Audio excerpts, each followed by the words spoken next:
Bonjour tout le monde, bienvenue à ce nouvel épisode du podcast L'État financier. Donc encore une fois aujourd'hui en compagnie de mon collègue Gabriel. Salut tout le monde, salut JP.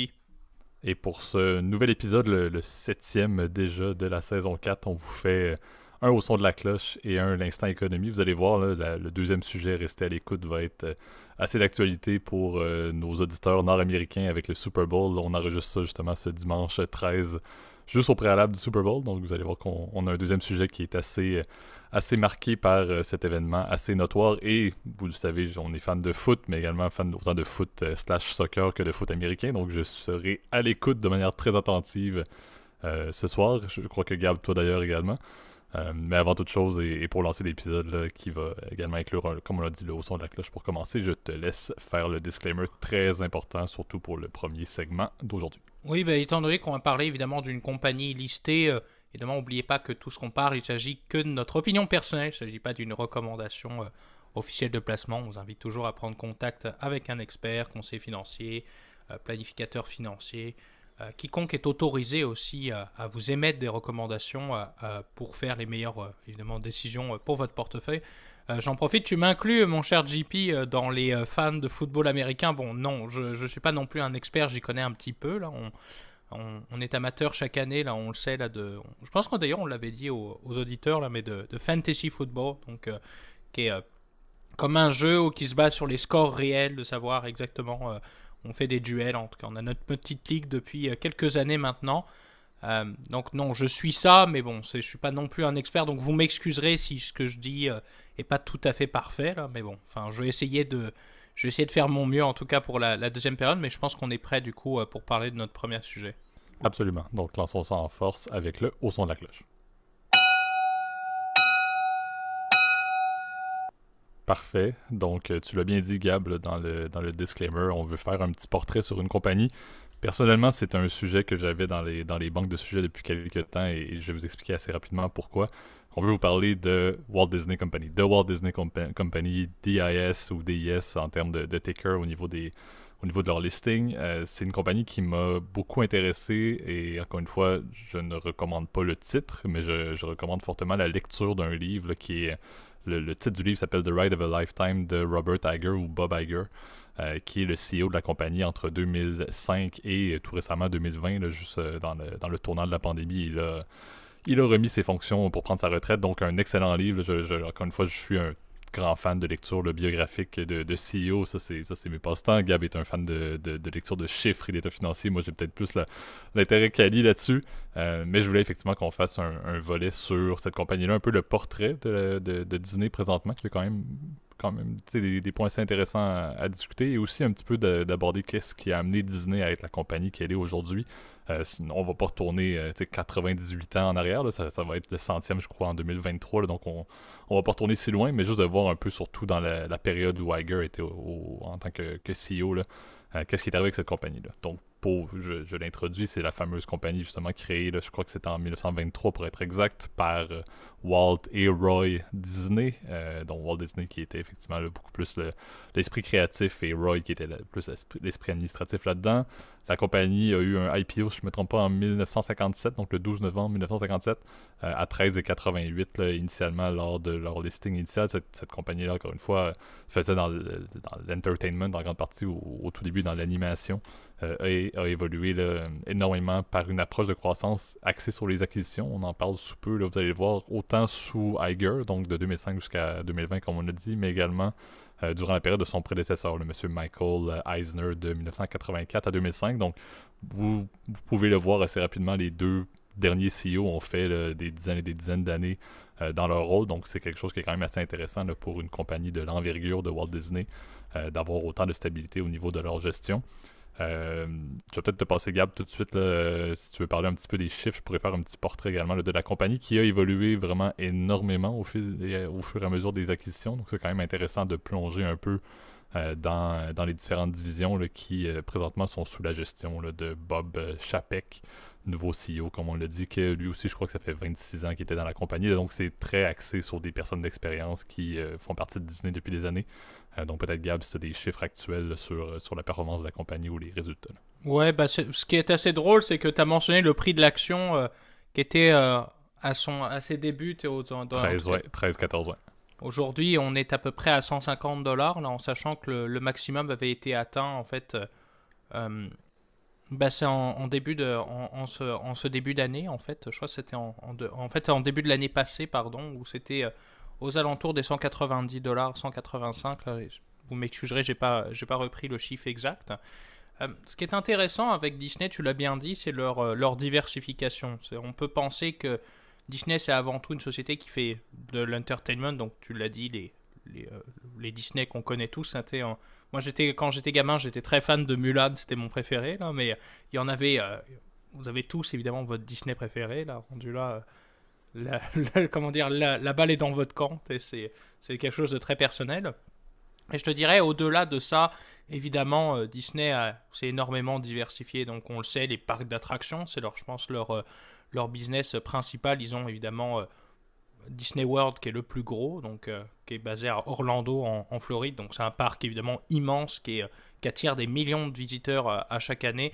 En fait, c'est le plus gros parc d'attractions au monde, à mon souvenir.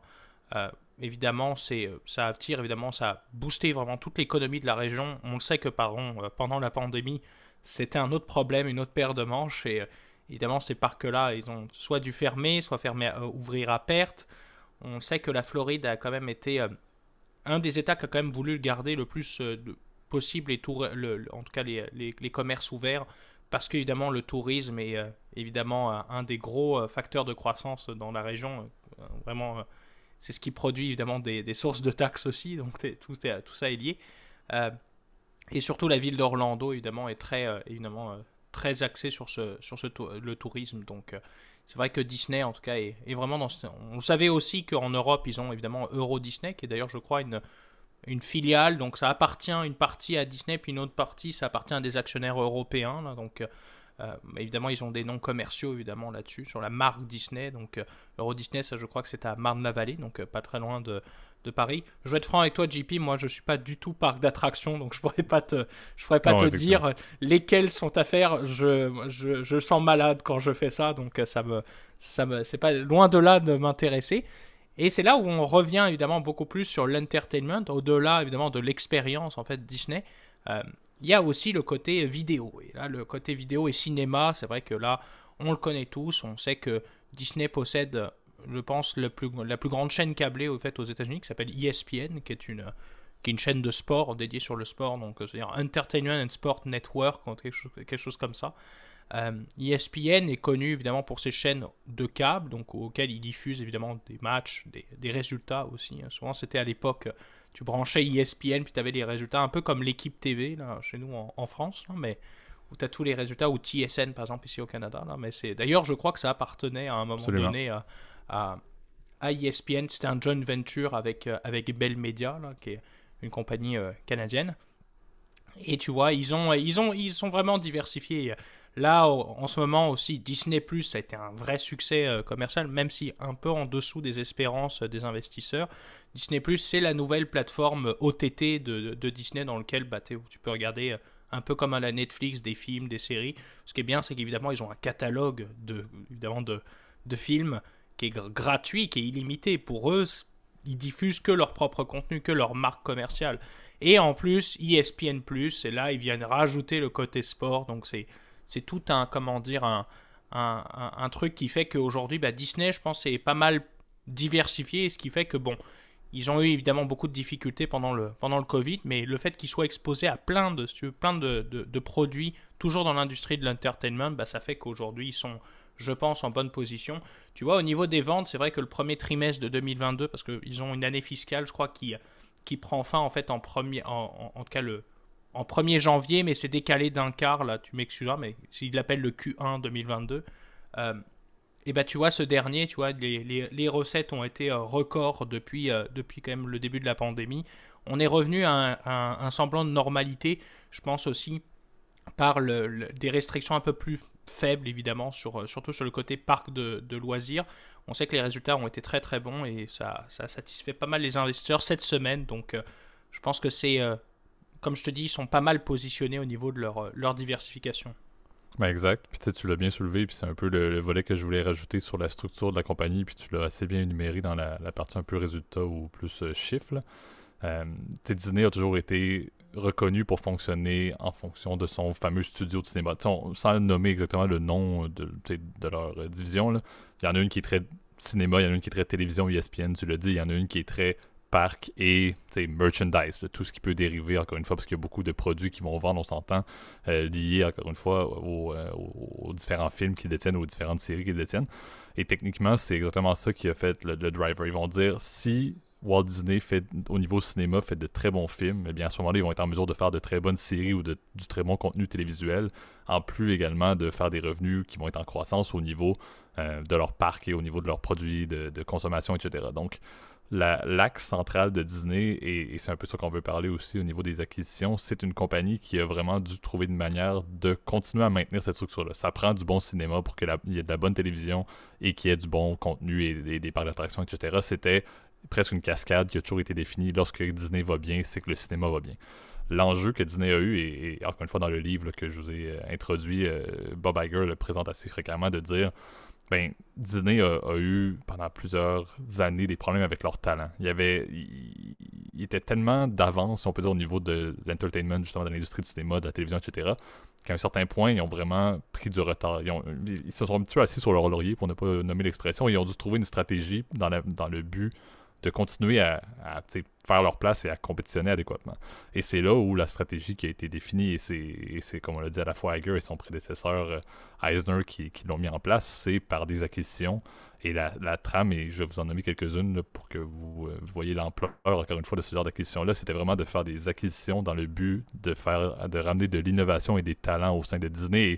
Et si Disney en est au point où elle est maintenant, et tu l'as bien dit, Gab, les performances vont relativement bien malgré la pandémie, et également les différentes innovations récentes, ESPN+, etc., fonctionnent également très bien. Disney+, comme tu l'as dit aussi.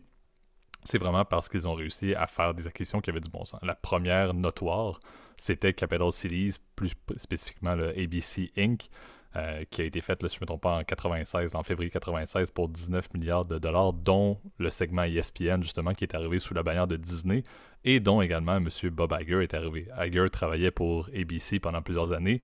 Ils ont décidé de faire l'acquisition et son talent de gestionnaire ou de visionnaire était pris en compte parce qu'au fur et à mesure, à partir de l'acquisition en 96, il est devenu CEO. Donc, une stratégie très télévision, l'acquisition d'ABC, on ne se le cachera pas, mais quelque chose d'assez notoire, des gros investissements avec un 19 milliards de dollars US.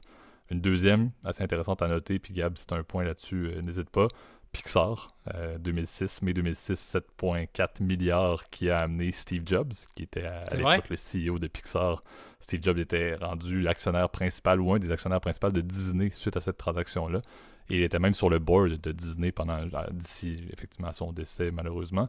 Et Jobs et Iger avaient une relation qui était effectivement là, très très très proche. Donc on peut dire que Disney a eu, encore une fois, l'aspect visionnaire, l'affaire réinventer Disney vient en grande partie de Pixar, mais également du fait que Iger s'est énormément inspiré de son bon ami Steve Jobs, qui, on le rappellera, a drivé Apple vers les plus hauts sommets.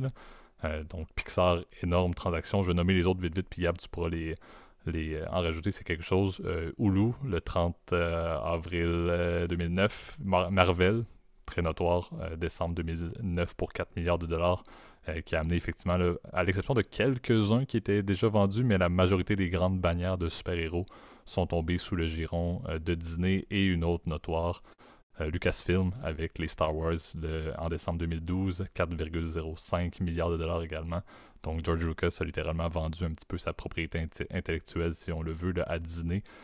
Donc Disney vraiment allé chercher, comme on l'a dit, surtout au niveau cinéma, comme vous l'avez vu surtout avec Marvel et avec Lucasfilm, là, énormément, et plus récemment le 21st Century Fox, là, mais énormément de contenu, énormément de capacité justement de continuer à produire des films, et comme on l'a dit, dans cette logique de cascade-là, amener des talents, amener l'expertise de Pixar qui était énorme en animation et que Disney tirait de l'arrière sans bon sens pendant plusieurs années. Donc des acquisitions ciblées pour des compétiteurs qui ont des technologies ou de l'innovation beaucoup plus développées que ce que Disney avait à ces moments-là, et également avec des talents qui étaient notoires. On l'a mentionné, Iger en faisait partie avec ABC, Steve Jobs, etc. George Lucas d'une certaine manière également. Donc amener du monde de qualité qui maintenant font la base de ce qu'est Disney, la base de la gestion des différentes divisions de Disney. C'est littéralement des anciens de ces sous-compagnies-là.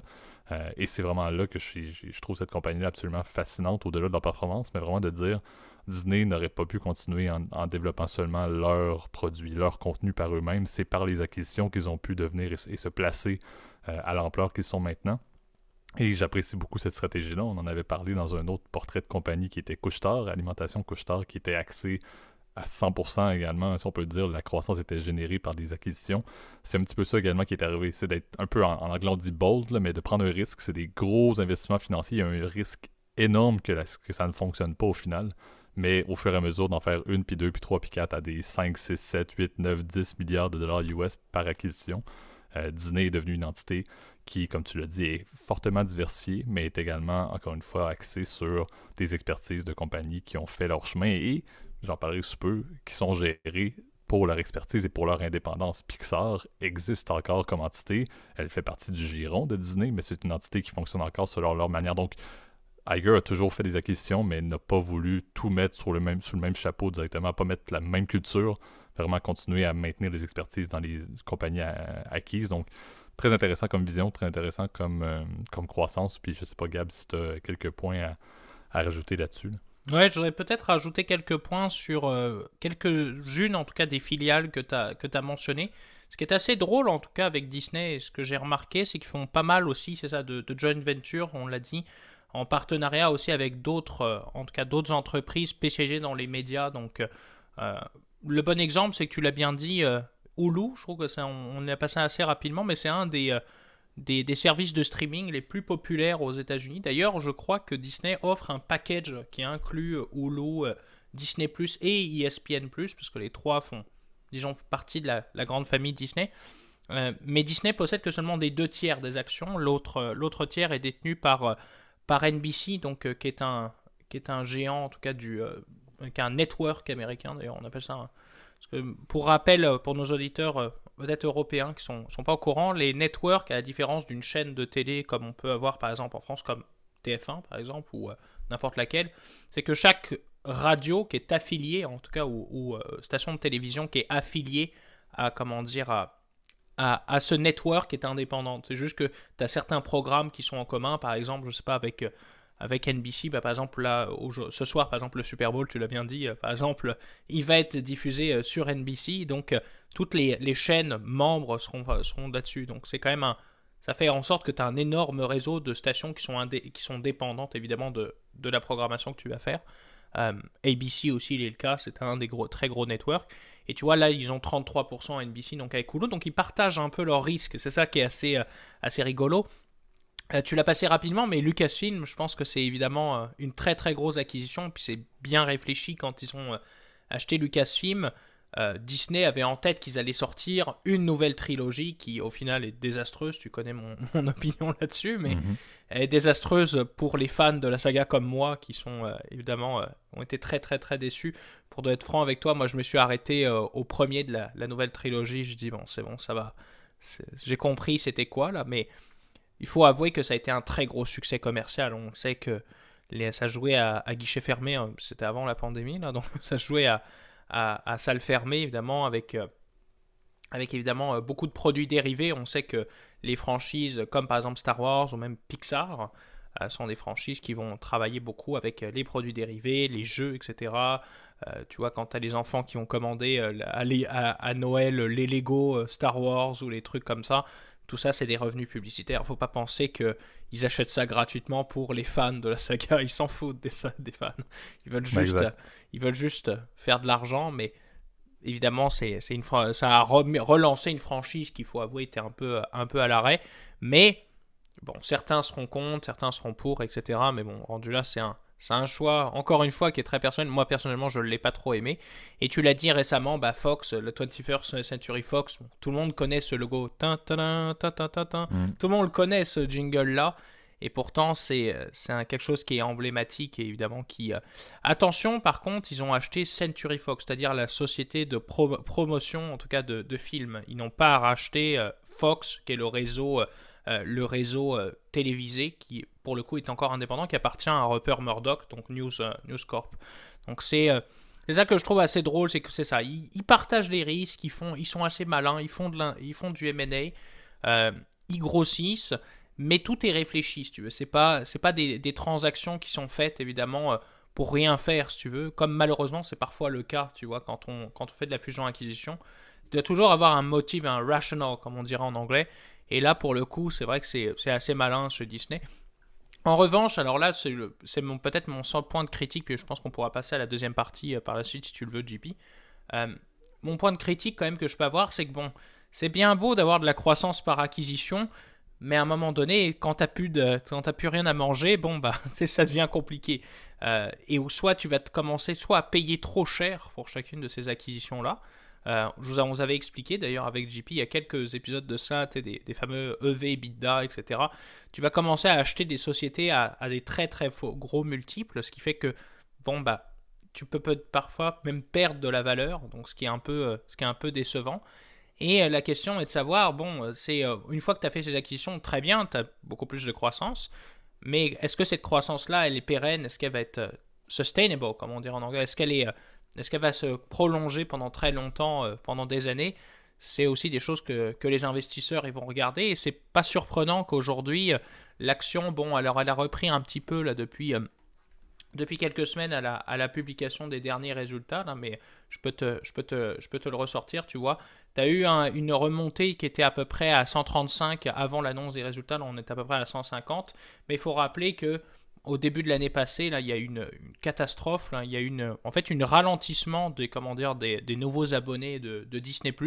On sait que la concurrence est très très très serrée, hein, évidemment, dans les services de streaming, entre Netflix, Amazon Prime, euh, évidemment, je pense que Disney Plus est le troisième joueur avec Hulu, là, on va tout prendre en compte.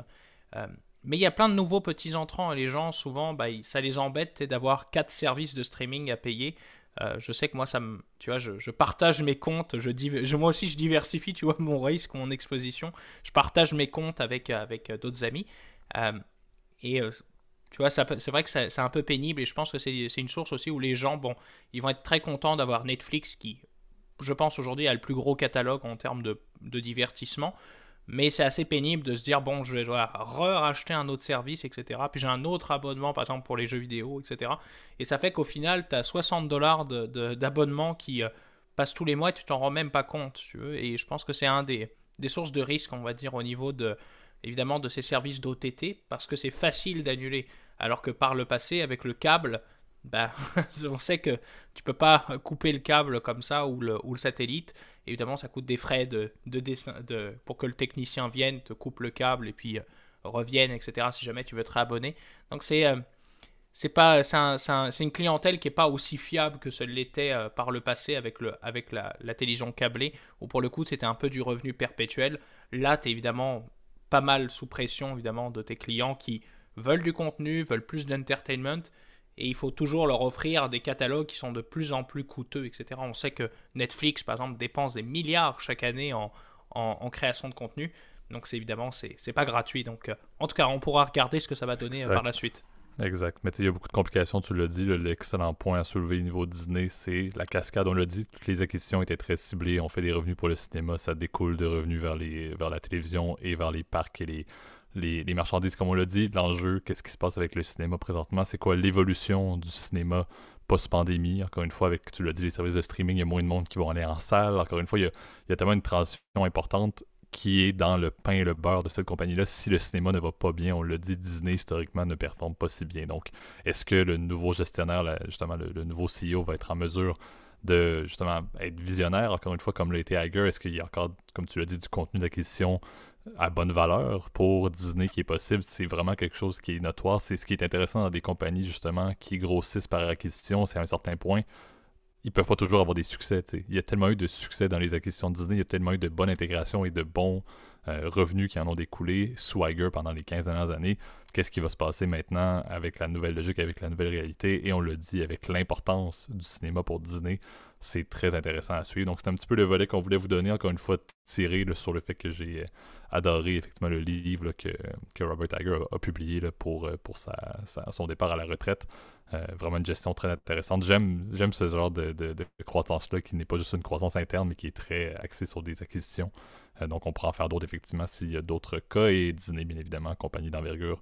On l'a dit, qui reste encore une fois un top au box-office, qui est ESPN et numéro 1, comme on l'a dit dans le monde des médias sportifs et numéro 2-3 des streamings dans le monde télévisuel / Netflix, là, dans le monde des streamings de télévision. Donc, Service OTT, c'est le nom exact. OTT, voilà. Mais compagnie d'envergure, donc c'est intéressant à suivre. Là. Faites-vous plaisir si vous voulez trouver plus d'informations à ce sujet ou, comme on l'a dit, le livre de M. Iger, qui est quand même une très bonne lecture à faire pour ceux qui aiment les biographies.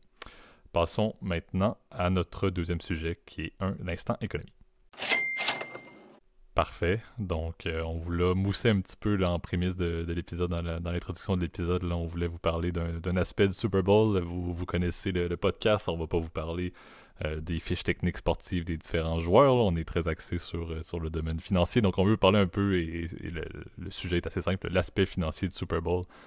On sait que c'est, comme on l'a dit, les Américains vont toujours présenter ça comme étant l'événement sportif par excellence sur une base annuelle. On s'entend qu'il y a les Olympiques qui se produisent en même temps, donc il y a un débat connu entre quel est le plus grand événement cyclique au monde. Est-ce que c'est le Super Bowl à chaque année ou les Olympiques aux 4 ans ou aux 2 ans, dépendamment de si vous voulez qu'on parle d'été-hiver.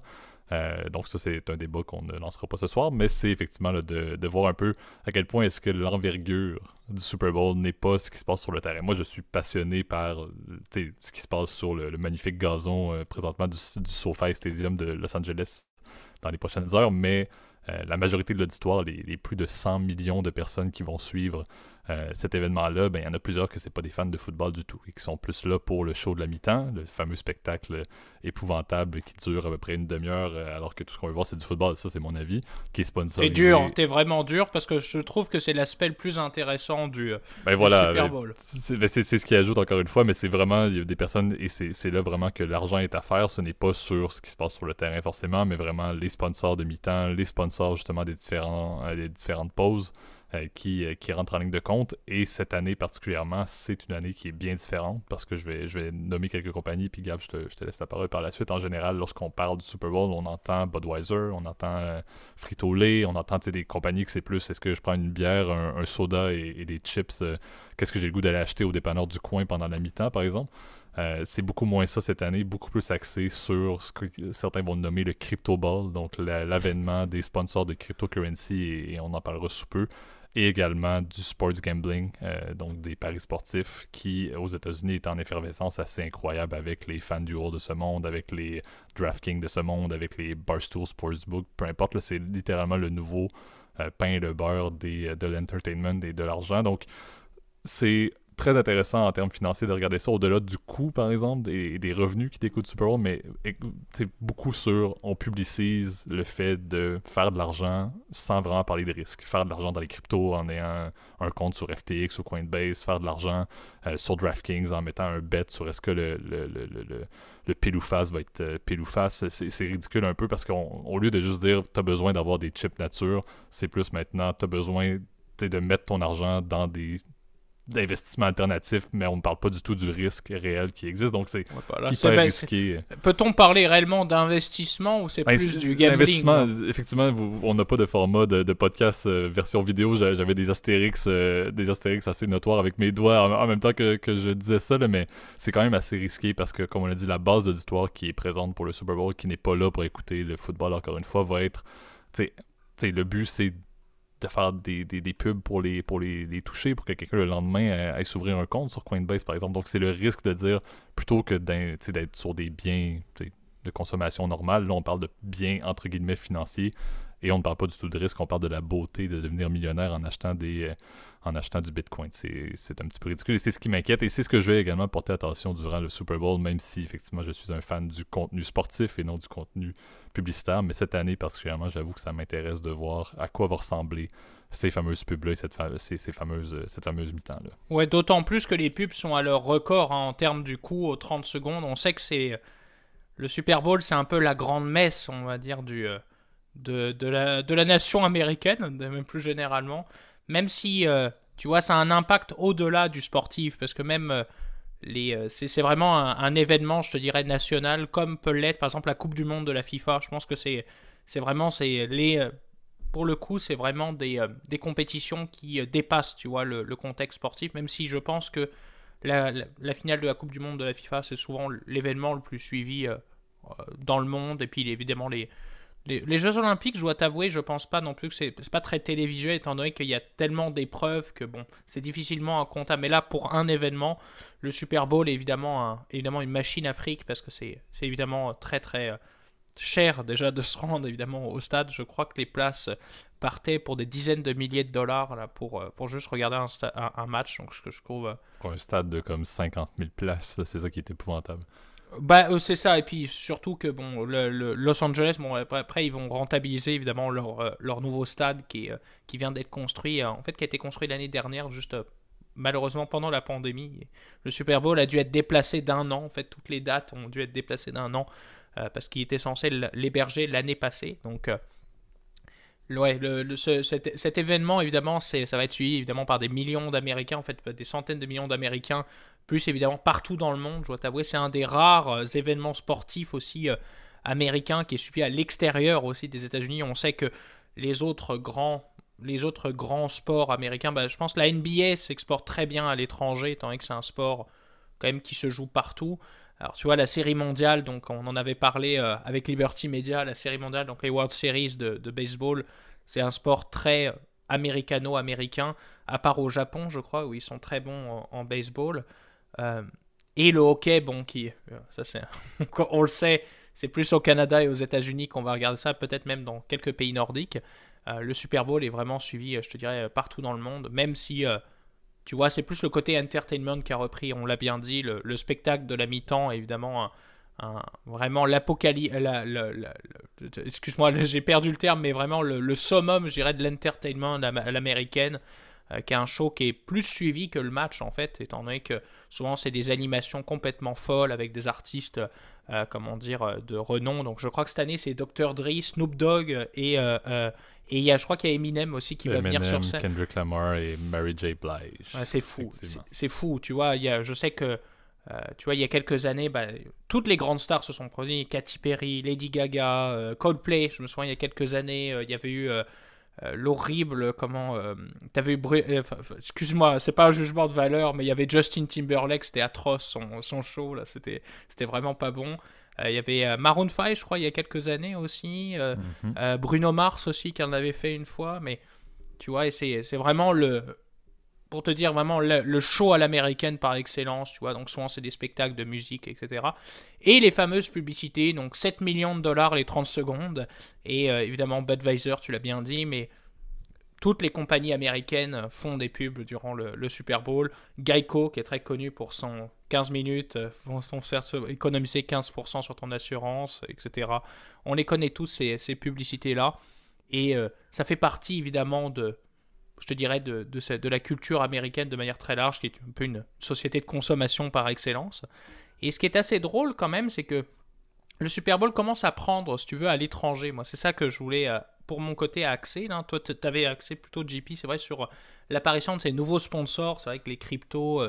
on sait que d'ailleurs que le Staples Center de Los Angeles a été renommé crypto.com Crypto.com, ouais. Arena. Donc, tu vois, il y a une trend qui est assez inquiétante, je dirais. Moi, à mon opinion, encore une fois, ne me jugez pas là, mais c'est mon opinion personnelle. Pour le coup, on le sait, le podcast, c'est nos opinions personnelles. Des fois, il y a des conflits d'idées et c'est correct. Ça fait partie évidemment de l'expérience de l'état financier. Et oui, ça s'exporte à l'international. C'est ça qui est fou. De plus en plus de gens écoutent le Super Bowl, même tu vois en France, pour avoir justement cette expérience à l'américaine, le show de la mi-temps. Pour aller voir Beyoncé, Shakira, que tu vois, j'avais oublié, etc. Mhm. Qui ont toutes fait évidemment des représentations durant cette kermesse du Super Bowl. Donc on a hâte de voir donc les deux équipes, juste pour remettre en perspective, donc ce soir qui vont se présenter, ou peut-être demain matin si vous nous écoutez, vous saurez déjà qui est champion du monde, donc on va gagner le Super Bowl parce que c'est un Effectivement, championnat. nommé World Champ étant américain, même s'il y a du football même si c'est du football américain ou à l'américaine au Canada et en Europe et un peu partout, non, c'est effectivement tu es World Champ ce soir sans qu'il y ait aucune équipe d'aucun autre pays que les États-Unis, ça c'est la beauté américaine. Exact. Et puis d'ailleurs, sais-tu, JP, je vais raconter une anecdote, mais je pense que je te l'avais déjà dit. Euh, le football américain s'appelle football pour une raison très bête, c'est que la taille du ballon fait approximativement un pied Absolument. en réalité, et non pas un jeu qui se joue au pied, tu vois. Les gens disent ah ouais non, le football, non, il n'y a pas de, y a pas de, on joue pas au pied. Non, c'est parce que la balle mesure un pied, c'est beaucoup plus un jeu où tu fais beaucoup plus des passes, des courses, etc. Donc, faut arrêter faut parfois se renseigner un peu pourquoi ça s'appelle comme ça. Euh, donc, ça va être un événement évidemment à suivre pour ceux qui se trouvent sur le même fuseau horaire que nous. Pour ceux qui sont déjà en train de dormir, bah écoutez, dommage, vous allez regarder le résumé demain matin, ou peut-être pour ceux qui vont veiller tard pour suivre. Je sais qu'il y a des gens, moi, vous le savez, on l'avait dit, je pense déjà dans le podcast qu'on était, nous de notre côté avec JP, on est beaucoup plus sport de combat. Je dois t'avouer, on regarde quasiment tous les événements de l'UFC ou par exemple de la boxe, etc. Je sais que par exemple avec le fuseau horaire, tu es obligé de regarder à 5h, 6h du matin, donc ce qui est pour le coup pas très pratique. Mais c'est sera à peu près aux mêmes heures, donc du coup pour le Super Bowl ici, qui va être diffusé donc depuis Los Angeles et qui étrangement d'ailleurs pour la première fois, je crois, à part l'année passée, parce que c'est une exception étant donné le contexte sanitaire, pour la première fois que c'est l'équipe qui se qualifie, l'équipe haute qui se qualifie en fait pour la finale. Donc ce sera à suivre évidemment. Pour le moment, donc c'est les Rams de Los Angeles qui sont favoris pour aller gagner la coupe. On verra ce que ça va donner contre les Bengals de Cincinnati. Donc c'est à suivre et je pense que ça va nous promettre évidemment un show intéressant là. Exactement. Donc, c'est un peu ça. Moi, le seul bémol, et c'est l'aspect financier, comme on l'a dit, c'est n'oubliez pas, si les publicitaires ont intérêt à payer aussi cher, à payer 7 millions pour 30 secondes de publicité, c'est qu'il y a encore une fois un intérêt à ce que vous utilisiez leur service ou achetez leurs produits. Donc, moi, ce que je dis, c'est qu'il ne faut pas oublier, malgré la belle soirée, les beaux shows, etc., là, mais il ne faut pas oublier effectivement qu'est-ce qu'on achète et qu'au final, le but, c'est de justement rejoindre la plus grande proportion de consommateurs influençables, entre guillemets. Donc, souvenez-vous de ça, faites attention. Surtout cette année, encore une fois, notre opinion transparaît un petit peu. On dirait que j'ai moins de problèmes lorsqu'on me vend des chips et des sodas que lorsqu'on me vend des chips, des sodas et des plateformes de betting online ou de cryptocurrency. J'avoue que cette année, c'est quand même à noter. Donc, mettez-vous un astérix. Je vais le faire personnellement et encore une fois, j'en parle à mes amis, à mes connaissances également de ne pas sortir trop influençable parce que ça pourrait être un coup et encore une fois, pour ces compagnies-là, c'est de devenir, en bon anglais, mainstream. Là. C'est l'événement le plus important de l'histoire de Coinbase, de l'histoire de FTX, de l'histoire de Crypto.com, de l'histoire de Barstool Sportsbook, etc. Là. Peu importe qui. Après, on leur fait la pub. Là, on leur fait de la pub en ce moment même. D'une certaine manière, mais en même temps, on dit un petit peu notre opinion qui va à l'encontre de ce qu'ils font. Là. Après. Mais techniquement, c'est à noter. C'est le Super Bowl, mais il faut se souvenir de ce qu'on nous, du produit, encore une fois, qu'on essaie de nous vendre, qui n'est pas seulement deux équipes qui se rentrent dedans pendant plus de 50 minutes. Ouais, après, juste pour terminer, évidemment, pour une tranche opinion, puis après je pense qu'on pourra rendre l'antenne parce que je vois que le temps file, mais faut pas oublier évidemment que si c'est gratuit, c'est vous le produit, hein. C'est toujours la règle. Tu penses vraiment qu'ils vont te diffuser du contenu pour que entre guillemets tu regardes l'écran. D'ailleurs, je crois que c'était monsieur Patrick Lelay, si je ne m'abuse, qui était l'ancien président de TF1. On vous vend du temps de cerveau disponible. C'est ça le but de la publicité. Hein, et du pain et des jeux. Hein. D'une certaine manière, on revient à l'Empire romain. Du pain et des jeux à un certain niveau. Oui, exact. Tout ça, c'est conçu évidemment pour te faire consommer tout un tas de produits. Et tu vois, bon, on a dit crypto, etc. Mais bon, si c'est de la bière aussi... Enfin, oui, vous êtes pas, vous avez, c'est pas mieux. Ouais. Voilà, c'est pas mieux, genre, c'est pas mieux d'aller te saouler la gueule et de conduire. C'est malheureux, mais c'est comme ça, tu vois. Donc, bref, soyez grands, utilisez votre libre arbitre. Je pense qu'il n'y a rien de mieux, évidemment, dans la vie que d'avoir son propre jugement. Et puis, ça va bien se passer. Moi, je pense que ça va bien se passer. Et absolument. Mais le Super Bowl est un événement polarisant, encore une fois, et qui va bien au-delà du sport. C'est ce qui est quand même assez magique avec cet événement. On doit le noter. Donc, encore une fois, la bonne écoute pour ceux qui l'écouteront. Je serai fidèle à mon poste dans à peu près 1 heure pour le botter d'envoi. Mais d'ici là, et pour conclure ce magnifique épisode, Gab, je te rends à nouveau la parole là, pour faire le mot de la fin, les remerciements, et également où est-ce qu'on peut le retrouver comme d'habitude là, pour cette continuité du podcast là, qui continue à se rapprocher de sa 2e année d'existence. La continuité du podcast continue, c'est vrai. C'est vrai. J'ai pensé là quand tu l'as dit. Mais n'oubliez pas évidemment de partager notre contenu si ça vous a plu, à vous abonner en tout cas sur les chaînes audio, donc Spotify, Apple Podcast.